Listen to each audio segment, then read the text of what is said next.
बहादुरपुर गांव में एक परिवार रहता था।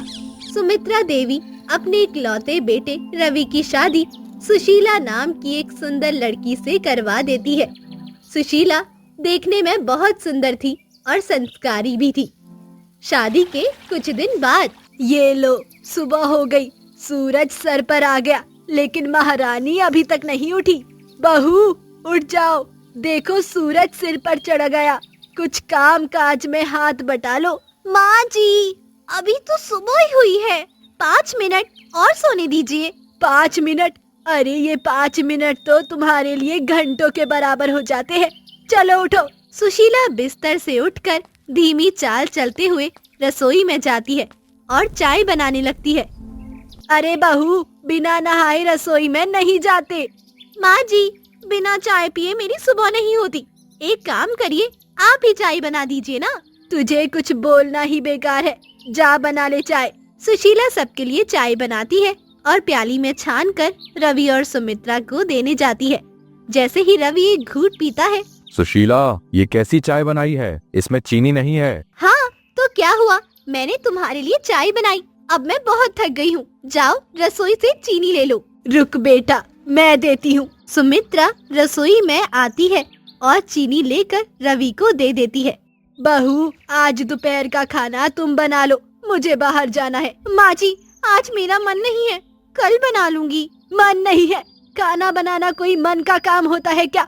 पूरे घर में कोई ना कोई काम करता ही रहता है, तुम्हारा मन कब करेगा? माँ जी, आपको ही सुंदर बहू चाहिए थी, अब सुंदर बहू अपनी खूबसूरती निखारेगी ही। मैंने तो संस्कारी बहू भी मांगी थी, तुम्हारे अंदर तो एक भी गुण नहीं है। माँ जी, आप जो भी बोलिए, घर का काम आपको ही करना पड़ेगा। सुशीला उठकर अपने कमरे में चली गई। इसे सबक सिखाना पड़ेगा।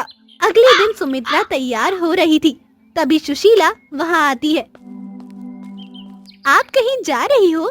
हाँ बेटा, सोनल की बहुत याद आ रही है, सोचा मिलकर आ जाऊं। अब घर का सारा काम तुम्हें करना होगा। अकेले? लेकिन मैं कैसे करूंगी? अरे तुम सब कर लोगी, बस 2 दिन की ही तो बात है। रवि और सुमित्रा के जाने के बाद सुशीला झाड़ू लगाना शुरू करती है। अरे भाभी, आज सूरज किस तरफ से निकला? आप झाड़ू लगा रही हो? पप्पू सुशीला की हालत देखकर हंसते हुए वहाँ से चला जाता है। हे भगवान, मैं तो थक गई। माँ जी ये सब कैसे कर लेती है? सुशीला सारा दिन काम करती है और शाम को किसी तरह खाना बनाती है, लेकिन वो बहुत थक चुकी थी। 2 दिन बाद सुमित्रा और रवि वापस लौटे। उन्होंने देखा कि सुशीला का चेहरा उतरा हुआ है। कैसी हो बहू? घर का काम कैसा चल रहा है? माँ जी, मैं माफी चाहती हूँ, मुझे एहसास हो गया है कि काम करना कितना जरूरी है। आप इस उम्र में भी कितनी मेहनत करती हैं। अच्छा वो सब छोड़ो, ये बताओ खाने में क्या बना है?